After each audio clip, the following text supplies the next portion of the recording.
Once upon a time, in the ancient city of Baghdad, there lived a poor but kind-hearted young man named Ahmed.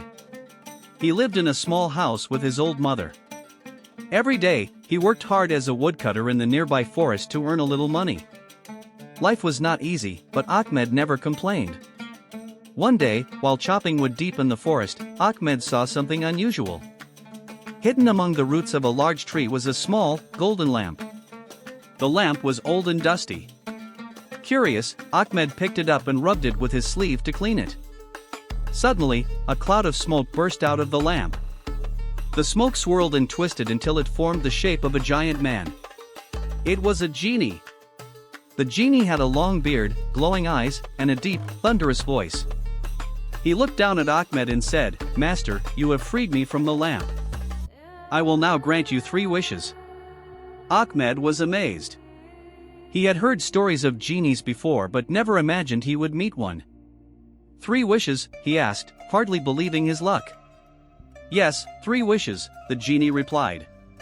"But be wise, young man, for once the wishes are gone, they cannot be taken back." Ahmed thought carefully. His mother was old and often sick.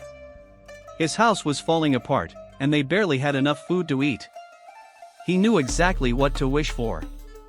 "For my first wish," Ahmed said, "I wish for a big, beautiful house where my mother and I can live comfortably." "Your wish is granted," the genie declared, clapping his hands. In an instant, Ahmed's old, broken house vanished. In its place stood a grand mansion with tall windows, golden doors, and a garden full of fruit trees and flowers.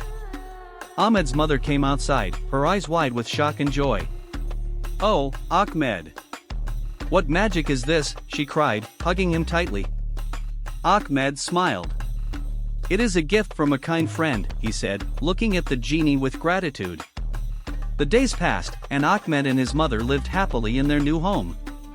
But soon, Ahmed realized that a big house required money to maintain. Servants needed to be paid, food had to be bought, and he had to protect the house from thieves. "I must use my second wish wisely," Ahmed thought. After much thinking, he called the genie and said, "For my second wish, I wish for endless wealth, so I never have to worry about money again." "Your wish is granted," the genie declared. Suddenly, gold coins, sparkling jewels, and bags of silver filled the mansion.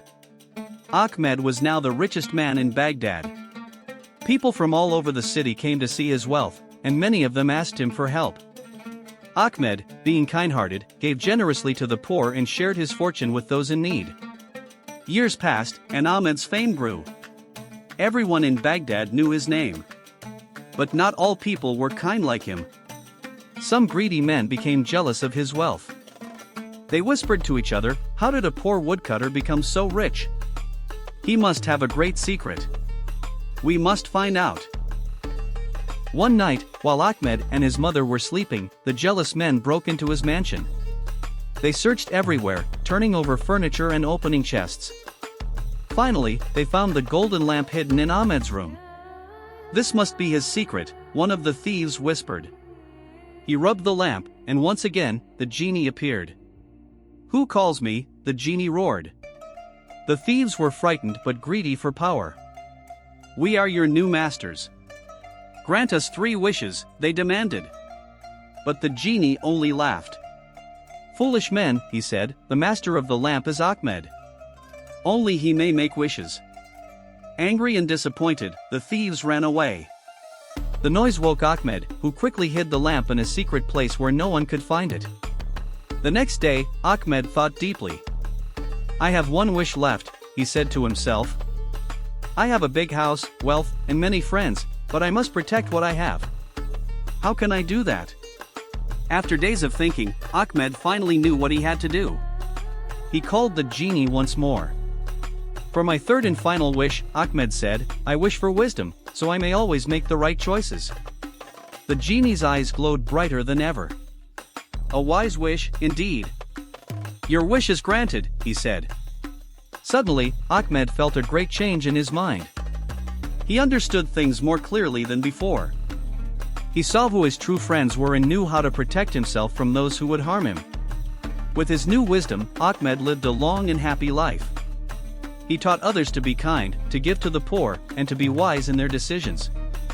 The people of Baghdad loved him even more, not for his wealth, but for his wisdom and kindness. The genie, having granted all 3 wishes, returned to his lamp. Ahmed buried the lamp deep in the ground, never to be found again. But fate had other plans. Many years later, a curious young boy named Yasin, playing near the old forest, stumbled upon a strange, golden lamp buried in the soil. His eyes sparkled with wonder as he picked it up. The lamp was dusty and old, just like before. Yasin, without thinking, rubbed it to see it shine. Once again, a cloud of smoke burst forth, swirling into the sky. The mighty genie appeared, larger and more powerful than ever. "Who has summoned me from my slumber?" he thundered. Yasin's eyes widened with awe and fear. "It's me. I found the lamp," he stammered. "Then you are my new master," the genie said with a grin. "You have 3 wishes. Choose wisely, young one." Yasin's eyes filled with excitement, but he remembered the stories of old.